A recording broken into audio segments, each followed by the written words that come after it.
एक बड़ी खबर आ रही है यूक्रेन से। पोक्रोवस्क की निर्णायक जंग शुरू हो चुकी है। पोक्रोवस्क के पास पहुंचे ज़ेलेंस्की। अज़ोव सैनिकों से मुलाकात की है ज़ेलेंस्की ने। बारूद आपूर्ति का आश्वासन दिया ज़ेलेंस्की ने। पोक्रोवस्क में लगाया रूस ने अपना झंडा। तो अमेरिका और यूरोप की मदद से यूक्रेन लगातार रूस पर हमले कर रहा है और कामयाबी मिलने के साथ ही यूक्रेन का हौसला भी बढ़ा है। ज़ेलेंस्की ने एक बार फिर क्रीमिया पर हमले का मिशन शुरू कर दिया है। माना जा रहा है कि क्रीमिया के जरिए पुतिन को झुकाने का फॉर्मूला फिर लागू किया गया है। क्रीमिया के करीब अमेरिकी जासूसी विमान की मौजूदगी और ब्रिटेन से स्टॉर्म शैडो मिसाइल की सप्लाई से जाहिर हो गया है कि इस बार क्रीमिया को दहलाने का प्लान ज़ेलेंस्की का नहीं बल्कि पश्चिमी देशों का है। क्रीमिया पर हमलों की शुरुआत हो चुकी है। कर्च ब्रिज को गिराने के लिए पहले क्रीमिया का कवच टारगेट पर है। दुनिया रूस यूक्रेन में हो रहे धमाके देख रही है। दुनिया हर दिन तबाही की नई कहानी सुन रही है।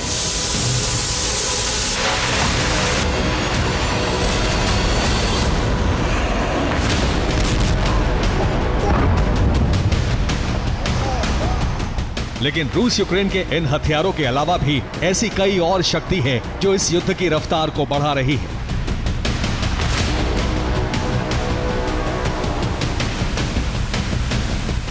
यूक्रेन की सेना मोर्चे पर है, लेकिन इस युद्ध में अब अमेरिका और यूरोप के सैटेलाइट से सेना को सटीक जानकारी मिल रही है।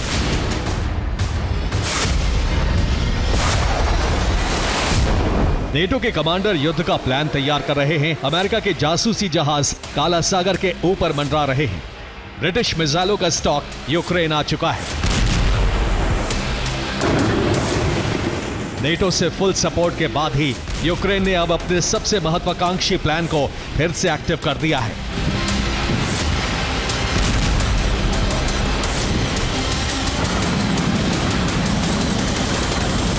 यूक्रेन ने एक बार फिर ऑपरेशन क्रीमिया की शुरुआत कर दी है।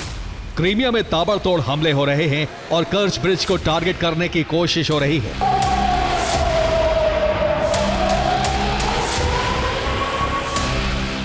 लेकिन ऐसा बहुत कुछ है जो इस युद्ध में शामिल किया जा चुका है।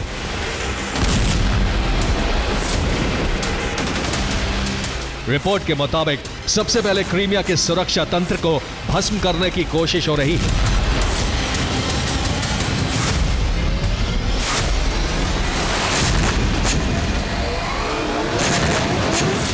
यूक्रेन ने क्रीमिया में S-400 के कमांड सेंटर को टारगेट किया।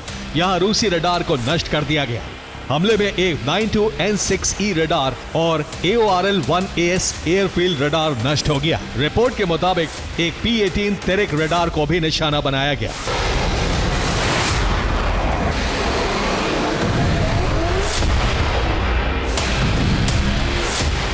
क्रीमिया में भारी तबाही के लिए यूक्रेन यहां के सुरक्षा कवच को खत्म करने की कोशिश में है, ताकि यूक्रेन की मिसाइलों और ड्रोन को नष्ट करना मुश्किल हो।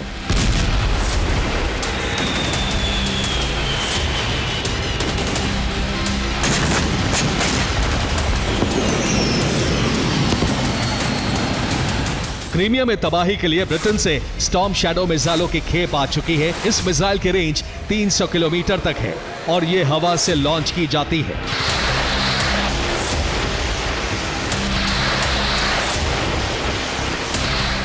क्रीमिया में मिलिट्री ठिकानों पर भी हमले किए गए हैं। यूक्रेन ने रूसी कवच को खत्म करने के लिए काला सागर में निगरानी करने वाले हर ठिकाने को टारगेट बनाया है।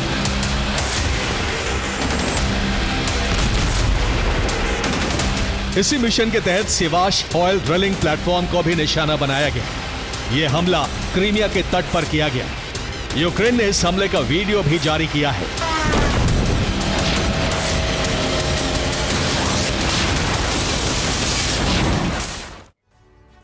और ऑपरेशन क्रीमिया शुरू हो चुका है। यूक्रेन ने क्रीमिया के तट पर मौजूद रूसी ऑयल ड्रिलिंग प्लेटफॉर्म को निशाना बनाया है। रिपोर्ट के मुताबिक यूक्रेन हमले के लिए सी ड्रोन का इस्तेमाल कर रहा है। कामयाबी दिखाने के लिए हवा में मौजूद यूक्रेनी ड्रोन हमले की रिकॉर्डिंग कर रहे थे। यूक्रेनी ड्रोन हमले से ऑयल ड्रिलिंग प्लेटफॉर्म पर कई धमाके हुए।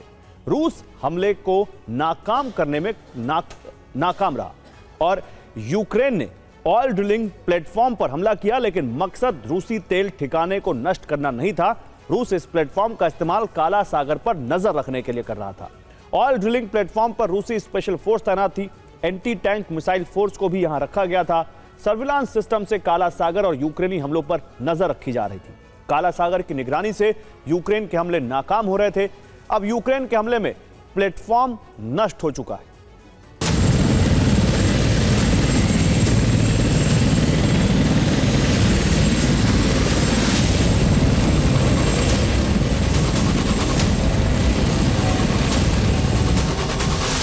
क्रीमिया पुतिन की कमजोर नस है और ट्रंप भी जानते हैं कि कर्ज ब्रिज पर खतरा मंडराते ही पुतिन के तेवर बदल सकते हैं।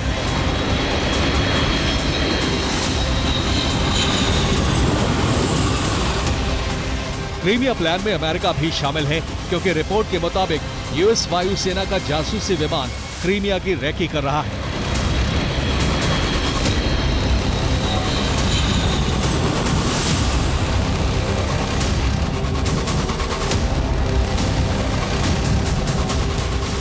रिपोर्ट के मुताबिक क्रीमिया के करीब अमेरिका का RC-135U विमान देखा गया।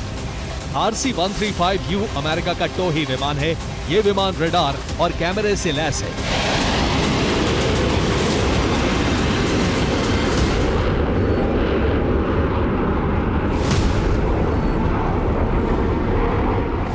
और एक्सपर्ट्स के मुताबिक अब अमेरिका अपने टोही विमान से जानकारी जुटा रहा है और यूक्रेन को रियल टाइम डेटा ट्रांसफर कर रहा है।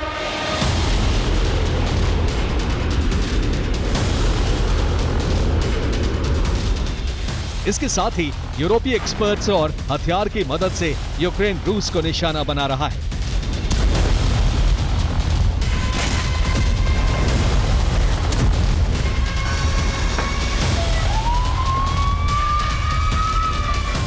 पिछले कई दिनों से यूक्रेन का हमला भारी तबाही मचा रहा है। यूक्रेन आसानी से रूसी एयर डिफेंस को चकमा दे रहा है। यूक्रेन का हर प्रहार सटीक निशाने पर लगा है।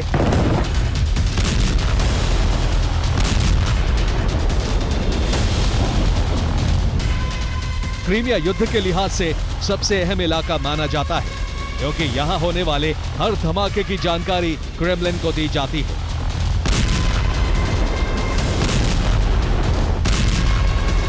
माना जा रहा है कि अमेरिका और यूरोप क्रीमिया को सबसे बड़ा टारगेट बनाएंगे, ताकि यूक्रेनी जमीन पर कब्जे की जिद खत्म हो सके।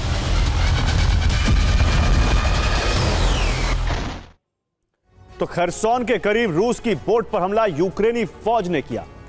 यूक्रेनी नेवी के कमांडो ने रूसी सैनिकों को घेर के मारा। हमले में रूस की बोट डूब गई। दोनों सेना में कई घंटे तक पानी में जंग होती रही। क्रीमिया पर हमले के लिए यूक्रेनी खुफिया एजेंसी से जुड़े ग्रुप 13 लगातार तैयारी कर रहा है। ग्रुप 13 काला सागर से क्रीमिया पर कई हमले कर चुका है और एक बार फिर हमले की तैयारी है। यूक्रेन की यह फोर्स मागुरा सी ड्रोन से हमला करती है। यूक्रेन का मागुरा सी ड्रोन बेहद घातक है।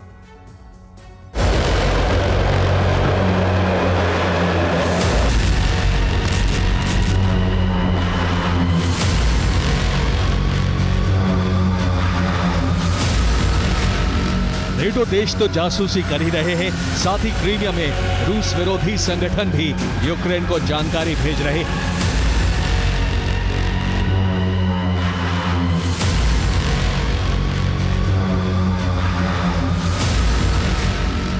रिपोर्ट के मुताबिक यूक्रेन समर्थक रूस की अंडर वाटर फोर्स के बारे में जानकारी जुटा रही है। ब्लैक सी फ्लीट की स्पेशल फोर्स भी है, जो कर्ज ब्रिज की सुरक्षा में तैनात है।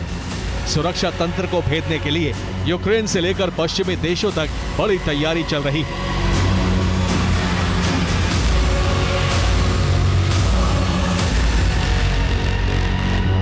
यूक्रेन समर्थक ग्रुप पूरे इलाके में सेना की तैनाती के बारे में पता लगा रहे हैं और यूक्रेन खुफिया जानकारी भेज रहे हैं।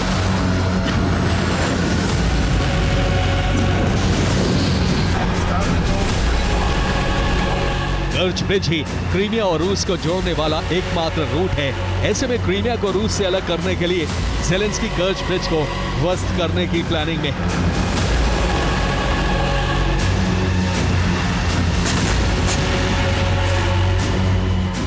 कर्ज ब्रिज पर हमला होते ही रूस के तेवर बदल सकते हैं। कर्ज ब्रिज को बचाने के लिए रूस कब्जे वाले इलाके छोड़ सकता है।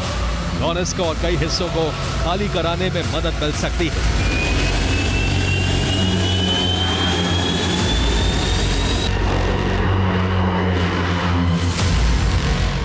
ब्रिटेन और यूरोप के कई देशों से यूक्रेन को हथियारों की सप्लाई शुरू हो गई है और कुछ ही दिनों में क्रीमिया में भारी तबाही शुरू हो सकती है।